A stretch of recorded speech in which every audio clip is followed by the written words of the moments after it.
श्लोक 24.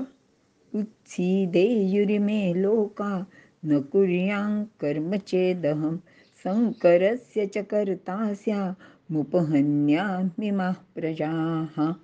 अर्थ, भगवंत असे म्हणतायत की मी जर कर्म केले नाही तर हे सर्व लोक उद्ध्वस्त होतील.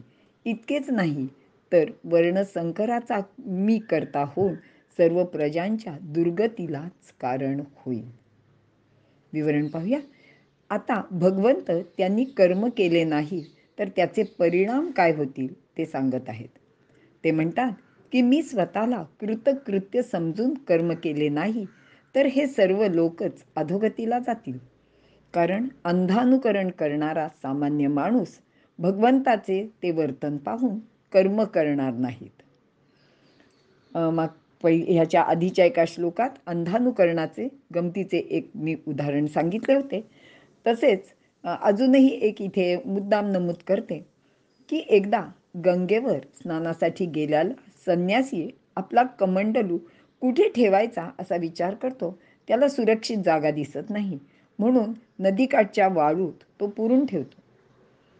आणि त्याची कथासुद्धा ही अशीच आहे की त्यांनी तसे केलेले पाहून नवीन आलेल्या तिथल्या लोकांना असं वाटलं की गंगेकाठी आंघोळीला जाण्यासाठी आधी आपलं जे काही लोटी किंवा काही आपल्याजवळ भांडं असेल ते नदीच्या काठी वाळूत पुरून ठेवायचं असतं.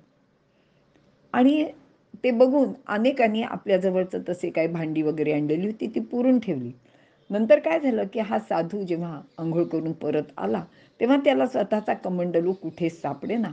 कारण तिथे अशा असंख्य गोष्टी वाळूत पुरलेल्या त्याला दिसल्या.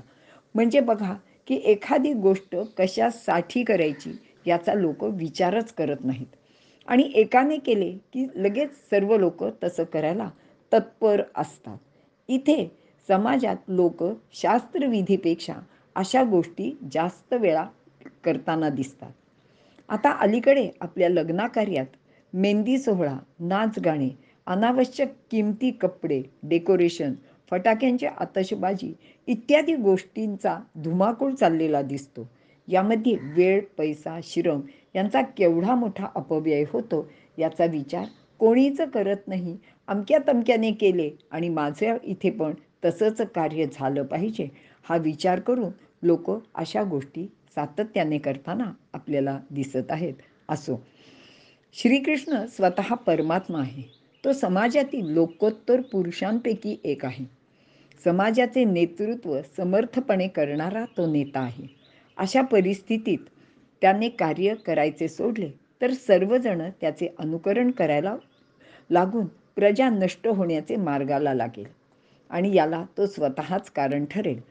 तो स्वतः प्रजापालक प्रजेचे हित पाहणारा आहे. म्हणून त्याने कर्म करण्याचा स्वतःचा आदर्श सतत लोकांपुढे ठेवला होता. समाजात बुद्धिमान लोकांनी अध्ययन व अध्यापनाचे कार्य केले नाही तर चांगल्या शिक्षणाचे अभावी शिक्षणाचा दर्जा कमी प्रतीचा होईल. लोक सुशिक्षित व सुसंस्कारित असले तरच सुदृढ समाज निर्माण होईल.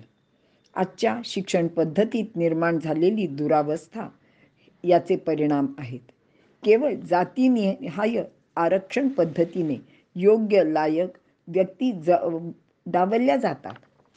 तसेच क्षत्रियांनी जर समाज व राष्ट्र रक्षणाचे कार्य सोडले तर शौर्य, तेज, वीर्य, युद्ध कौशल्य इत्यादी गुण नाहीसेच होऊन जातील. समाज व राष्ट्र निस्तेज होईल. राष्ट्रावर परचक्र येईल. देश परतंत्र होईल. लोकांना पुन्हा एकदा गुलामीचे जीवन जगायला लागेल. लोक अडाणी, आळशी, विचारहीन, कृतिशून्य झाले तर स्वार्थी लोकांचे फावते. समाजाचे चित्रच बदलून जाते. प्रजेचा नाश होतो. संकर म्हणजे संकट किंवा कोणाचेही काम कोणीही करणे. यामध्ये त्या व्यक्तीचे विशिष्ट कामातील विशेष कौशल्य न पाहता काम केले जाते. मग ते योग्य प्रकारे होत नाही. समाजातील या सर्व दुरावस्थेची जबाबदारी समाज नेत्यांवर येते आणि हे स्वतः श्रीकृष्णाला चांगलेच माहीत होते. श्रीकृष्ण यादव कुलातील श्रेष्ठ, बुद्धिमान, कर्तृत्ववान असा पुरुष होता. त्याने स्वकर्तृत्वाने द्वारकेसारखे संपन्न राष्ट्र निर्माण केले होते. त्याचमुळे यादवांना मान, प्रतिष्ठा, वैभव प्राप्त झाले होते. म्हणूनच समर्थू जो येथे आथिला सर्वज्ञ ते, तेणे सविशेषे कर्माते त्यजावे ना, असे ज्ञानदेव सांगतात. इथे आपण थांबूया.